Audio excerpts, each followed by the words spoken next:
Ooh, that looks tasty. Welcome folks, The Hungry Gamer is back with another game review, and today we're talking about Founders of Teotihuacan, a tile-laying game from board and before I get started, please make sure you turn on your Klingon subtitles, because if I make any errors in the rules overview, that is where you'll find the corrections. Now, what this game is this is a tile-laying game for 1 to 4 players, and overall, the solo game plays pretty much the same way, though there is a bit of a difference in some of the scoring and how you actually win the game. And I'm not going to go into it, but I will say it does mostly play out the same way and mostly give you the same experience that you get playing multiplayer. In this game, each player takes on the role of an architect who is building up Teotihuacan.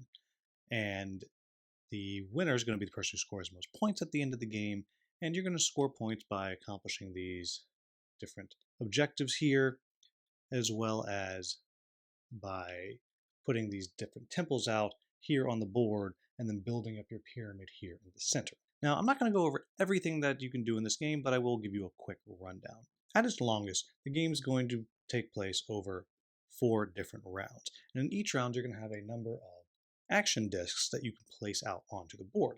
And also that at the end of each round, you're going to lose some of these action discs, so it will make the game go quicker and quicker round by round. And what's going to happen is, on your turn, you're going to be able to place one of these action discs in these 3 different regions. And each of these regions is going to correlate to the things that are above it right there, and going to allow you to build these different resource buildings, gold, stone, or wood. Build these different temples. The different temples, as you get them, you'll be able to pick up these different objectives, or to actually build on your pyramid by collecting these here. In addition, there is a secondary action down at the bottom of each of these. And down here, you're going to be able to either refresh all of your resources, and I'll show you resources in a minute, or take 2 of these small single stone or single wood pieces and place them out somewhere on your board. And again, I'll explain how those work in a bit. It will allow you to accomplish one of these different objective tiles that you have. If you have fulfilled the requirements, you can go over here and complete one, or come down here, which is going to send you up the track and is going to give you some points, and there's a couple other minor effects that I'm not going to go into. Now, before I get into how all of this works, a couple things to understand over here. At the start of the game, you're going to get a few of these bases to put around your pyramid, and you're going to pick one of these spaces and you'll put it down, and you will get whatever the reward is. So if I place this one here, I'd be able to take one of these tiles and then place it somewhere out on the board, though I cannot cover any of these spaces like that. I could place that out. And this is going to wind up scoring based on having the same color of tile in the pyramid covering the same section. So I could also put this here. So if these 2 spots were reversed, and I place this here and I got this, well then this would actually still score over here, or it would score it if it was over here. And whatever you cover up, that is what you are going to get. So if I were also to, say, cover this one right here, I would also get one of these stone tiles, stone resources right here. Now when you place the stone out, or the gold, or the wood, when you place it out, you're going to place resources around it. And so in this case, I would place a stone every space around it, though I would not place it in any diagonals, like so. Now this is going to be a resource that I will be able to spend. And before I move on, I should also point out that you do have the ability to start stacking up on top of these tiles here to kind of grow your pyramid. And the higher up these things are, the more points they're going to score as it gets higher and higher.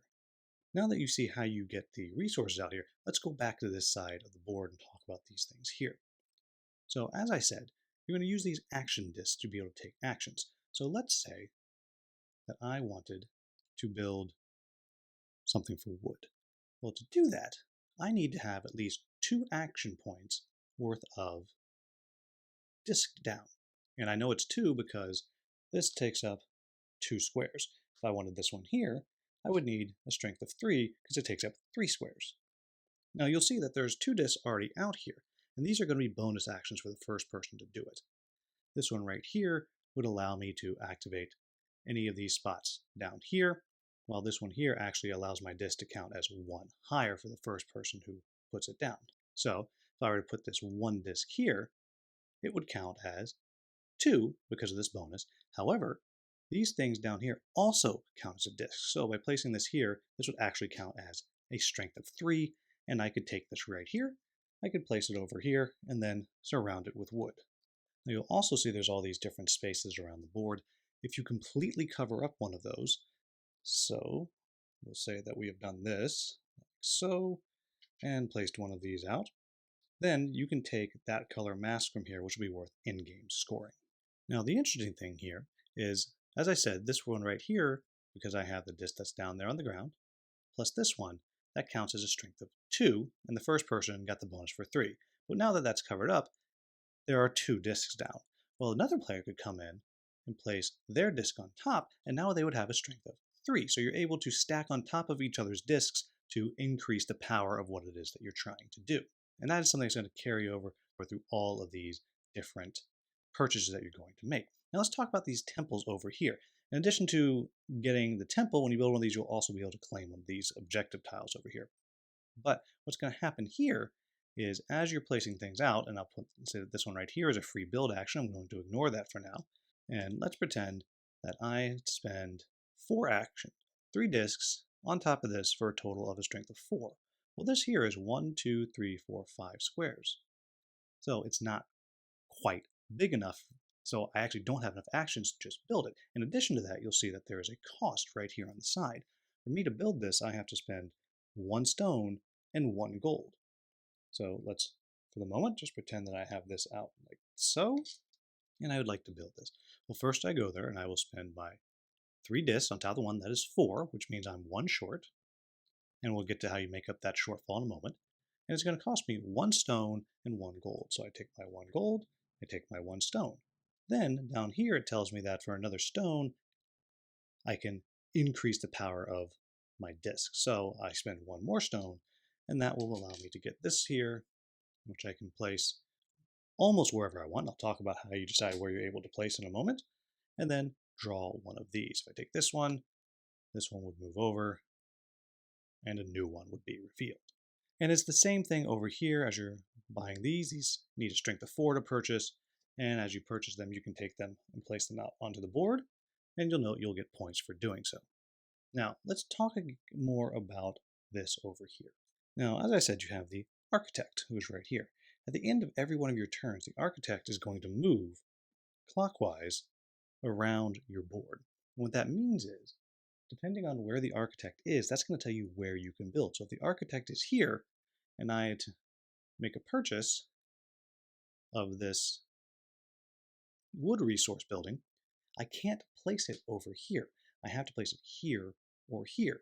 So I could place it, say, right there, and I would get to put my wood around there as I chose. Now you'll notice that right here, there's already gold. You can't have 2 of the same resource in the same spot. So that's a choice that you kind of have to make. And then after each turn, as I said, you're going to move to a new spot. You're going to go through round by round. At the end of the game, whoever has scored the most points is going to be the winner. And again, you're scoring points based off of these tiles here.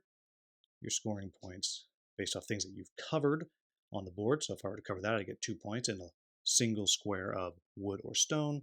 And then every time you build another one of these, you're going to get 2 points off the main board for building those. But really, that's it. That's how this game's going to work. So what do I like about this game? The first thing that I really like are the 2 things that I have not come across in another game.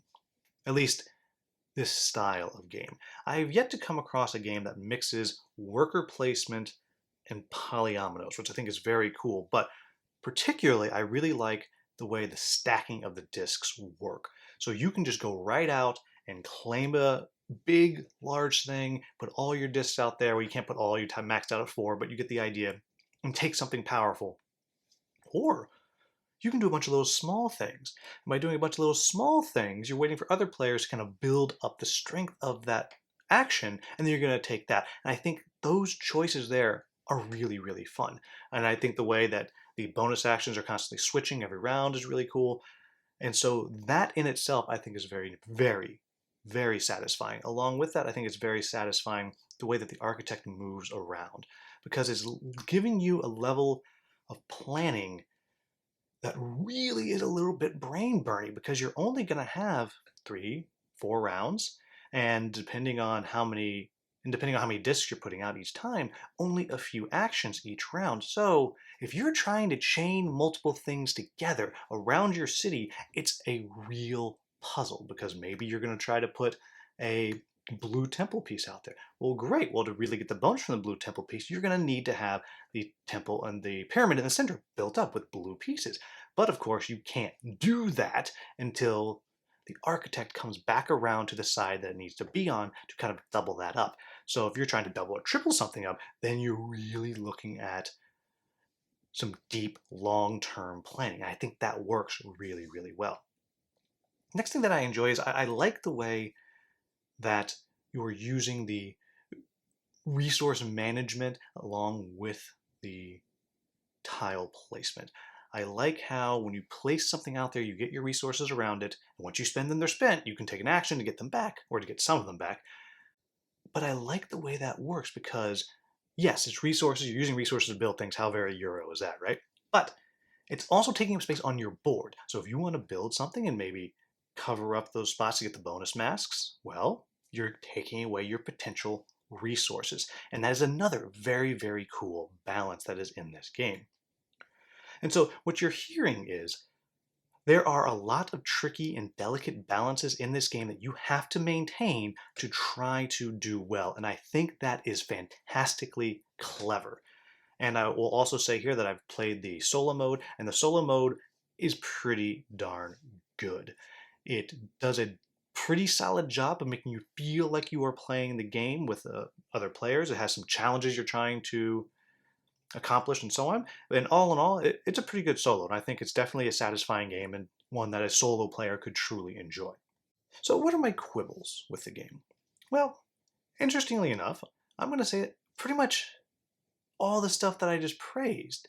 That delicate balance of all these different things you have to think about might drive you crazy because it is such a delicate balance that you can really ruin your strategy with one wrong move. You build the wrong thing in the wrong place, and maybe you don't have enough time to get the architect all the way back around to the side you need them to be on to fix your mistake.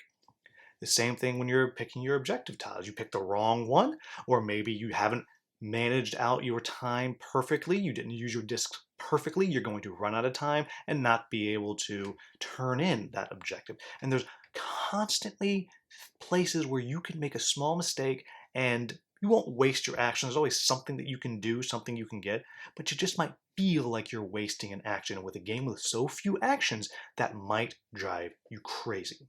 But really, folks, that's it. I think this is a very clever game. And actually, I will say this is one that initially I wasn't particularly interested in covering. And it wasn't until Mark Dainty from Not Board Gaming told me, yeah, this is a fun game, that I went back and I took another look at it. And the reason I wasn't particularly interested, I didn't really care about the theme. Founders of Teotihuacan, okay, great. It's how very Euro is that. Oh, look, there's cubes everywhere. Oh boy. But I was definitely pleasantly surprised. I think that in the polyomino type games genre, this one is up there. This is a strong game, and I definitely like this more than a lot of the very popular ones. In fact, one of the most popular ones out there. I definitely like it more than that. I'm not going to say it because I don't want to slag it off, and I want a million comments saying I'm wrong about that other game, but this is up there. I really do enjoy this one, and I think, like I've said with a lot of games lately, if you're into this type of game, you need to check it out. Now, with the caveat that there is that worker placement bit, there are all those delicate balances, but if you're the type of person that likes the worker placement, you like the resource management, you like a little bit of a programming vibe, it's not really programming, but I mean by the way you have to plan out where the architect's going to be, if you like all those things together and you like polyomino games, this is one for you to check out. Now, if you like your polyomino games to be simple and easy to develop a strategy, and you're able to take a path and see if it works, and maybe it doesn't work perfectly, kind of go down another path, this is not going to be the one for you. Like I said, this is a very delicate strategic polyomino worker placement game. So there you have it, folks. That is Founders of Teotihuacan. If I made any mistakes in the rules overview, please let me know in the comments with the timestamp so I can get that into the Klingon subtitles. If you found this video useful, please like, subscribe, and share. Thank you so much for watching. Have a wonderful, wonderful day.